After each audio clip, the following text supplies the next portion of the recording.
Welcome to the Make Each Click Count podcast. This is your host, Andy Spleichel. We are happy to welcome this week's guest to discuss today's topic, which is Google Insider Secrets from a former Google employee. Today's guest is a former Google employee and founder of Rise Marketing Group with over 14 years of digital advertising experience. A big welcome to Ben Lund. Hi, Ben. Hey, Andy, thanks so much for having me. We're excited to join us. Hoping you're going to give us some good secrets on Google today. Oh, yeah, well, I'll do my best. No one All right. really knows what's happening at Google. It's just probably three engineers, and that's about it. No, I'm just kidding. Well, you probably, I'm sure, more than most. How long did you work there, and what was it like? Yeah, I worked there 2014 to 2018 and in the Cambridge office. So where I'm stationed just right outside of Boston. That's where Rise Marketing Group is based out of.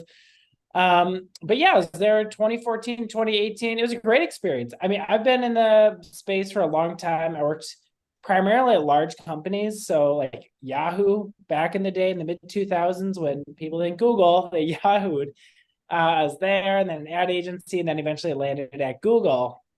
I got just a referral and I'm like, well, shoot, I love marketing. I can't turn down Google. And I was there a lot of really positive things. A lot of positive things about their culture, how they train people and treat people. And it was a great experience. But I mean, really, the main reason why I left is I always just had a itch, which turned into a desire to jump into entrepreneurship and just kind of start my own thing.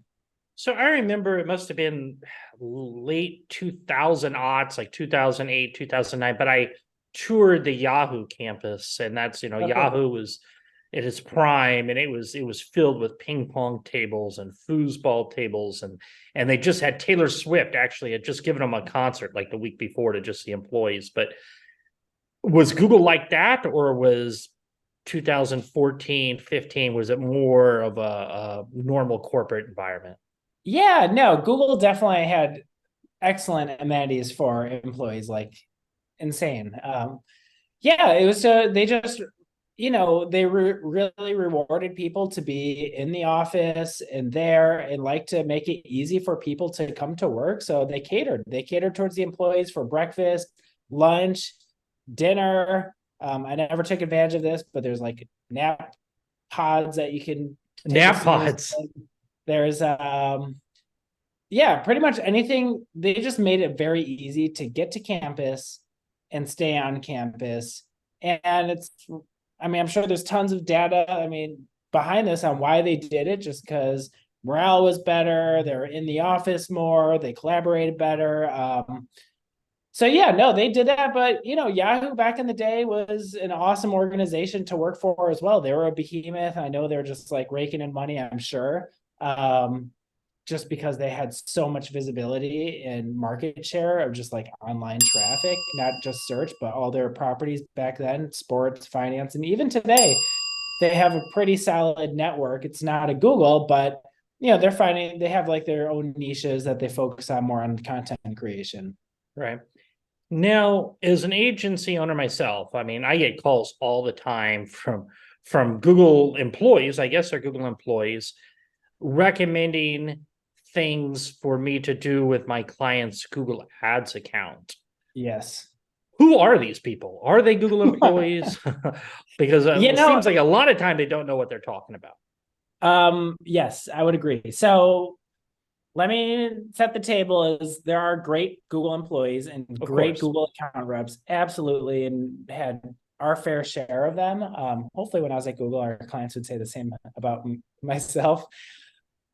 But then, on the flip side of it, sometimes, I hate to say, but like Google is contracting out help. So a lot of some people that reach out to you, they're not actually even a Google employee. They're just a contractor of Google. And they have KPIs and metrics to hit. And it's really important as an agency owner or business receiving these calls of what's motivating this Google rep. And is it investment, or is it even just like opting into certain optimization metrics or enhancements that you have to hit, which sure may work really well for some businesses, but not the best for others. So anything that Google says, take it with a grain of salt. And the best Google reps are probably not out cold calling. They've been probably promoted within the organization, and they really understand the customer, what their needs are, and then giving them a solution to meet all their needs and their criteria. And then, of course, ad spend will grow. But anyone who's listening to this gets lots of solicitation from Google. Just because they're calling from Google doesn't mean they have all the answers and are going to say do the right things for you. At the end of the day, they're motivated by probably increasing your ad spend, and you just have to have that lens on why they're calling. Doesn't mean to dismiss it, but don't just take everything like, oh yeah, sounds great, this is amazing, and just go on like that. Yeah, no, I mean, great point. And I've had some really good Google ad reps too, but you said, the really good ones, it doesn't seem like they're very long. They're promoted quick, and then Yep. Now, another one of my favorite things that Google does, and listeners might not know this, but for ad agencies, they will actually reward ad agencies for getting X amount of their clients to accept these optimizations or those optimizations. And those points can be accepted by ad agencies for different gifts, different Google merchandise, etc. Now, as an agency owners, what's your thought about those recommendations that Google gets, and do you even pay attention to earning reward points or anything like that? Yeah, I mean, reward points doesn't really motivate us that much. It's more if a recommendation makes sense for our clients, we're going to do it. It's actually funny. We have a decent amount of ad spend under management, but I feel like our point balance is, I don't know, maybe we're going to get a hat this quarter. It's not that, I don't know, it's not that mind blowing. It's not like a hefty contribution or like, hey, congrats, you just won a $5,000 gift card to Amazon or something. Well, they wouldn't give it to Amazon. Maybe $5,000 worth of Google clicks. I don't know. But what I focus on instead is one thing I really do like is partner status that Google gives out. So earlier this year, we achieved a premier partner status, which I was pumped that we got, just because and they factor that based off of ad spend as well as just optimization scores. And for me, and for our team, that's the most fulfilling, because that's like stamp of approval. These guys know what they're doing. And again, I'm not going to just accept every recommendation gives to me, but you have to achieve certain level of scores and ad spend. And for anyone who's seeking an agency, they probably look at one of those things like, okay, they seem legit by that. So not as much motivated by any products that they give out, just because it hasn't been that tangible for us. But I like the premier partner status that they give out. Now, how do you and your team go about evaluating Google's best practice optimization? I mean, for listeners who are inside the Google account, they might see that optimization score that Google gives, but how do you guys evaluate what recommendations will help an account and what might just increase spend? Yeah. So as for any of the listeners out there that's looking at their score, and let's say it's 50%, they're like, oh no, I'm doing awful. Like my account's tanking because Google's giving me a 50%. Doesn't mean your account's tanking.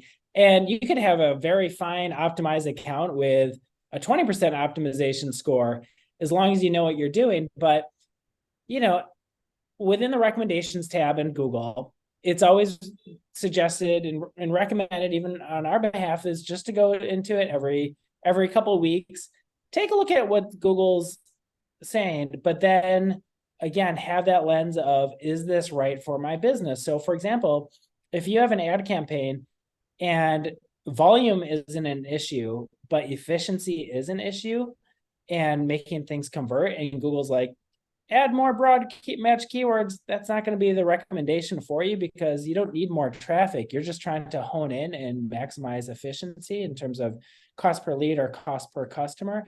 And so when you go through those recommendations, it's good to go through, dismiss what's not applicable for you. And sometimes it might show some things like maybe different ad assets or extensions that you should be adding, or different automated bidding. So for example, if you have conversion tracking and you're doing manual bidding, maybe you should opt into maximize conversions. But you really do need to know the platform and I hate to say this, but like in and out when you're going through these recommendations, because unless if you've been doing this a long time, unfortunately, with one button click can make or break a campaign. Like Yeah, it's silly, but I'm sure you've seen that all the time of for even sure. a bidding change will just make a campaign awesome, or just like, no, you blew it up and game over. Yeah. Yeah. And for us, a lot of times, well, not a lot of times, but it's happened where a client will look at those recommendations who's not really touching anything and make the changes, or a Google rep will call them and they'll make changes that will Yeah, that's the worst. negatively affect and quickly, negatively and quickly impact the Very campaign. fast. Oh, I've had many conversations, even like a text of like, oh my gosh, what's happening with Google? And it's because a client just hit one too many buttons that Google is suggesting. And it happens, but thankfully for any professional can go and diagnose like, oh, what went wrong here? Okay, let's just pull it back a little bit and get back on track. So it's good to always look at those recommendations, but have it review it with your agency partner, and just like with someone who understands Google. Now, for a company, what have you seen for those managing accounts themselves, or some of the key mistakes that can be made, and how can they be avoided? Yeah, so anyone who's listening, the best thing that you can do for your ad account is making sure your tracking is ironclad. So have the pixel on the site, have Google Analytics connected, make sure you have these conversion events set up. If there's revenue that's assigned to each conversion event, even better. It's one of the best things that you can do, because then it enables automated bidding and you can see how much you're spending, what the return is, and then even use the algorithm to bid to a certain return on ad spend if your account is large enough to do that. That's one of the things I would recommend. And I see so frequently accounts that we take over, and I'm sure you do as well.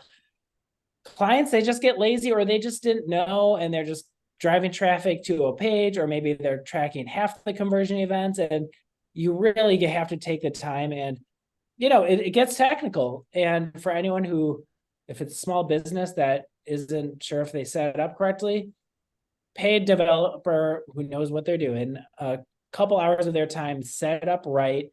And that is going to be one of the biggest things that you can do for your campaign. If not, you're just kind of gambling with money is what you're doing. Great advice. Yeah, that's great advice. Now, we recently launched a couple of your courses, Google Ads, AdWords course taught by a former Google employee, and SEO for small business course within Make Each Click Count University. For listeners, what do these courses include, and what can someone gain from taking one or both of these courses? Yeah. So Google Ads for beginners, I started recording these courses right when I left Google, 2018. Now this content isn't that old. Every year I refresh the content because the Google Ads continues to update and makes enhancements. So Google Ads for beginners, as the name alludes to, it's just for whether the college student, small business owner, or someone who's just looking to get into the field of marketing and want to have some level of baseline. I just go through and walk through account setup, what to do, what not to do. Again, success can be based off of just one button you click or you don't click. So if you're operating at Google Ads Express, that's a big no-no, which is usually the default when you set up accounts. But I walk through how to set up an account for success, how to get Google ad credit. Like there's a $500 Google ad credit right now that you can find and append to your account, how to create search campaigns, display and video, and then share my screen of how I look at accounts when optimizing. But it's very much for the beginner, not the advanced, but someone who just wants to get in it. And then also the other course, recently published, SEO for small businesses.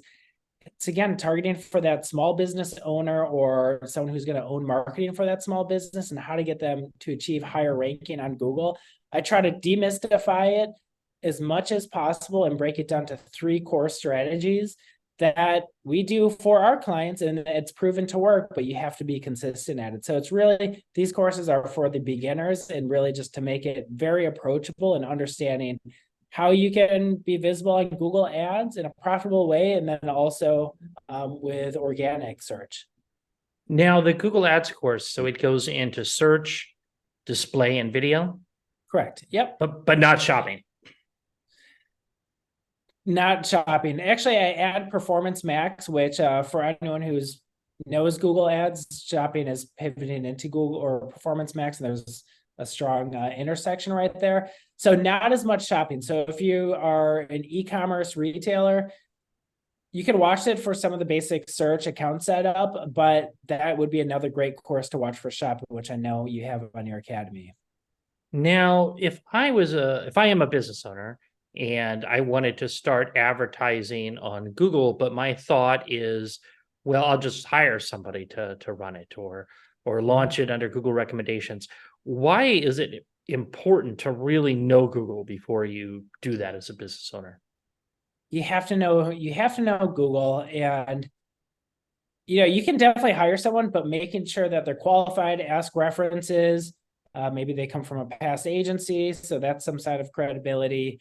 But don't just hire a body to be like, oh, I just hired someone because they like marketing, they can figure it out.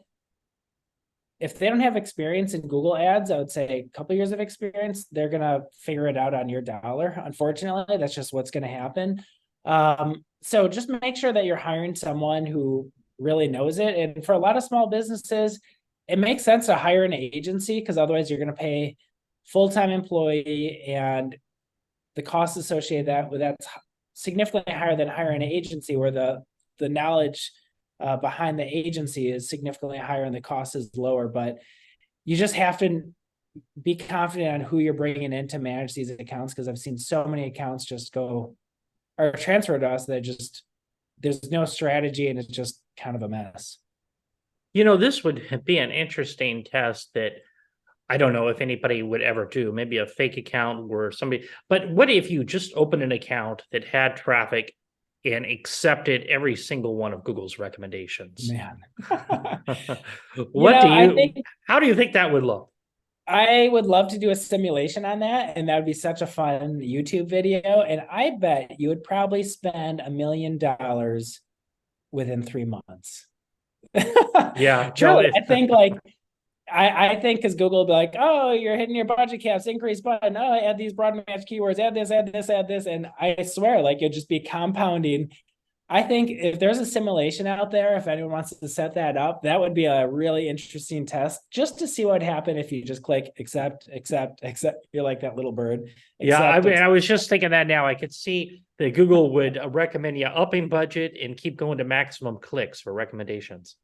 Oh yeah, and then opt into this, that. It would actually be really funny. I'd be happy to run that test, and that'd be pretty entertaining.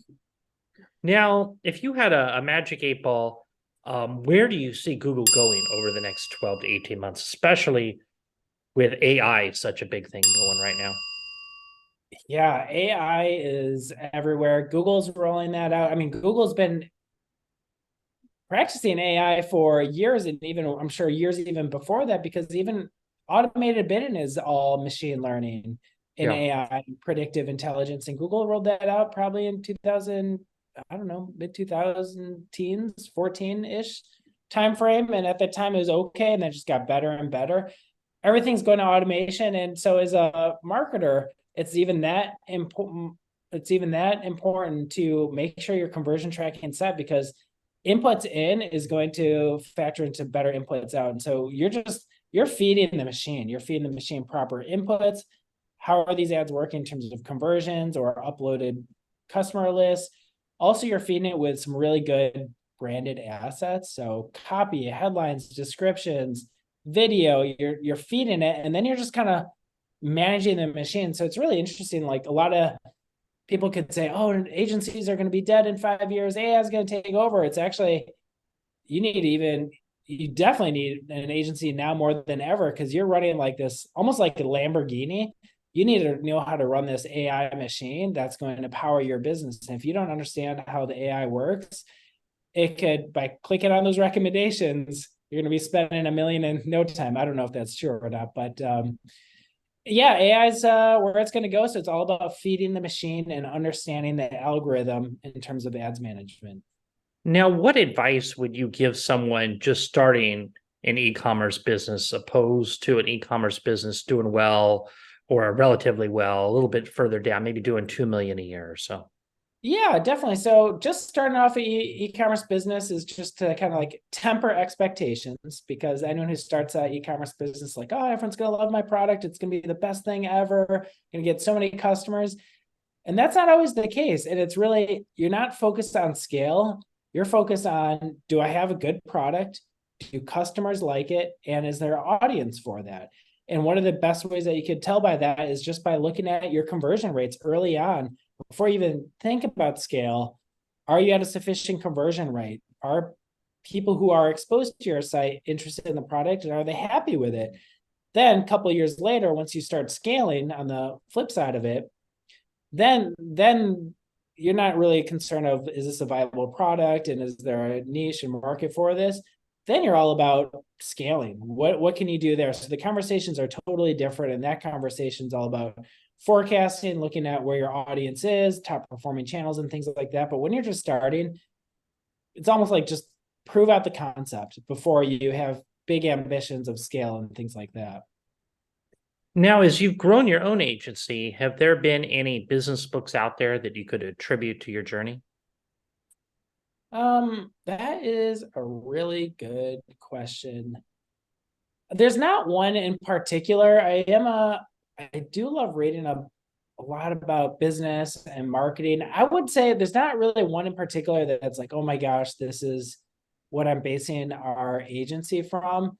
So unfortunately, I'm going to give you kind of a lame answer there, that I don't really have anything, but it's all about just kind of keeping your antenna up. So whether you're getting information from books, YouTube video, client, business partner, podcast host, keep your antennas up, because you never know when that next good idea is going to come, and then try it out. Does it fit right, and does it feel well?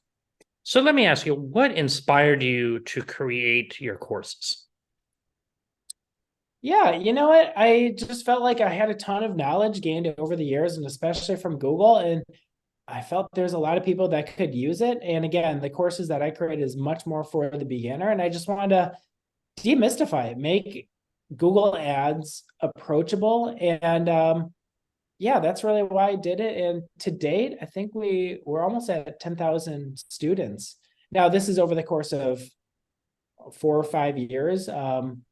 And this has been posted on another platform in the past, and I'm really glad to have it on yours. But feedback's been really good, and sometimes we even get clients from it, and that's not why I did it, but we get clients who are like, hey, I took the course, and they'll even truthfully say, it's like, your course was awesome, but I just realized I'm not going to have time to do all this myself, because I never knew what actually goes into managing Google Ads.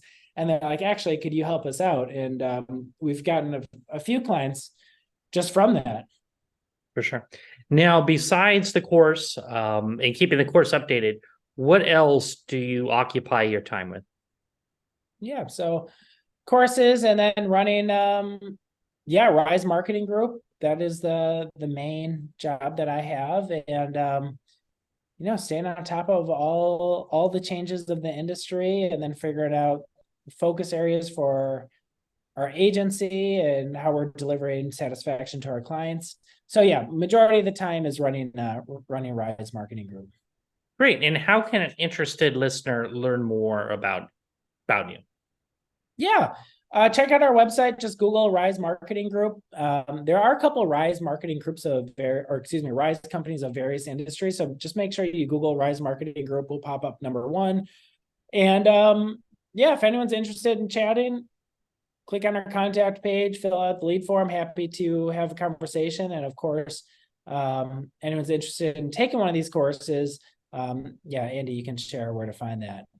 For sure. Well, this has been great. Is there anything else you'd like to add before we wrap it up today, Ben? No, I really do appreciate this. This has been fun. All right. Well, thanks for joining us again today. Thanks.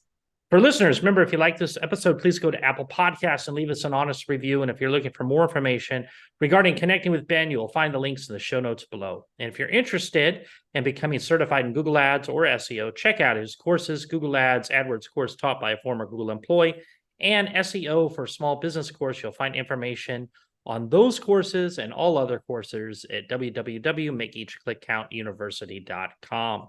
In addition, if you're looking for more information on growing your business, check out our podcast resource center available at podcast.makeeachclickcount.com.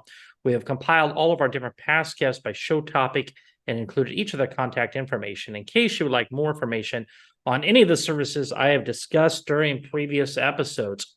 Well, that's it for today. Remember to stay safe, keep healthy, and happy marketing. And I'll talk to you in the next episode.